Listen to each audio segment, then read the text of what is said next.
ಕರ್ನಾಟಕ ರಾಜ್ಯ ಸರ್ಕಾರ ಹುಚ್ಚು ಸರ್ಕಾರ ಅನ್ನೋದಕ್ಕೆ ಮತ್ತೊಂದು ಉದಾಹರಣೆ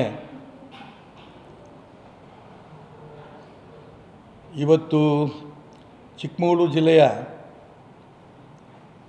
ಕೋದಂಡರಾಮ ದೇವಸ್ಥಾನದ ಅರ್ಚಕರು, ಕನ್ನಡದ ಪೂಜಾರಿ ಅಂತಲೇ ಪ್ರಖ್ಯಾತಿಯಾಗಿರೋಂಥ ಹಿರೇಮಗಳೂರು ಕಣ್ಣನವರಿಗೆ ನೀವು 10 ವರ್ಷದಿಂದ ಏನು ಸಂಬಳ ತಗೊಂಡಿದ್ದೀರಿ, ಆ ಸಂಬಳ 7,500ರಲ್ಲಿ ತಿಂಗಳಿಗೆ 4,500 ಹಣವನ್ನು ನೀವು ವಾಪಸ್ ಕಟ್ಟಬೇಕು ಅಂತ ಹೇಳಿ ಒಟ್ಟು 4,74,000 ರೂಪಾಯಿ ಹಣವನ್ನು ವಾಪಸ್ ಕಟ್ಟಬೇಕು ಅಂಥೇಳಿ ಚಿಕ್ಕಮಗಳೂರಿನ ತಹಶೀಲ್ದಾರರು ನಮ್ಮೆಲ್ಲರೂ ಕೂಡ ಡಾಕ್ಟರ್ ಮಾದೇಶ್ 2 ಎಕರೆಯಲ್ಲಿ ಮೀನು ಕೃಷಿ ಮಾಡಿ 12 ಲಕ್ಷ ಲಾಭ ಗಳಿಸ್ತಿದ್ದಾರೆ. ನೀವು ಕೂಡ ಅವರಿಂದ ಕಲಿಬೇಕಾ? ಅವ್ರ ಜೊತೆ ವಿಡಿಯೋ ಕಾಲ್ನಲ್ಲಿ ಮಾತಾಡಬೇಕಾ? ಈಗಲೇ ಫ್ರೀಡಮ್ ಆ್ಯಪ್ ಡೌನ್ಲೋಡ್ ಮಾಡಿ. ಗೌರವಯುತವಾದ ಸುಸಂಸ್ಕೃತ ಅರ್ಚಕರು, ಕನ್ನಡದ ಪೂಜಾರಿ ಅಂತಲೇ ಪ್ರಖ್ಯಾತಿಯಾಗಿದ್ದ ಹಿರೇಮಗಳೂರು ಕನ್ನಡರಿಗೆ ಮಾಡಿರೋಂಥ ದೊಡ್ಡ ಅಪಚಾರ ಇದು. ಒಂದು, ಈಗ ತಾನೇ ನಾನು ಸುವರ್ಣ ಟಿ ವಿಲಿ ನೋಡ್ಕೊಂಬಂದೆ.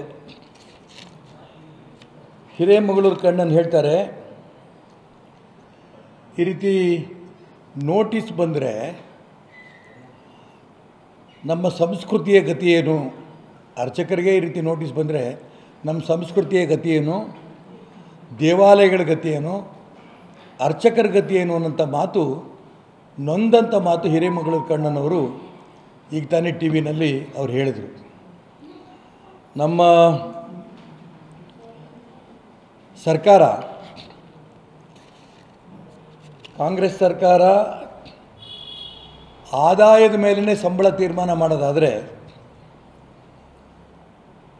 ಅನೇಕ ದೇವಸ್ಥಾನಗಳಲ್ಲಿ ಅತಿ ಹೆಚ್ಚು ಆದಾಯ ಬರುತ್ತೆ. ಈ ಆಧಾರದ ಮೇಲೆ ಅವ್ರಿಗೆ ಸಂಬಳ ಕೊಡ್ತಾರಾ? ಅರ್ಚಕರಿಗೆ ಗೌರವ ಕೊಡ್ತಿರೋದು ಗೌರವ ನಿಧಿ.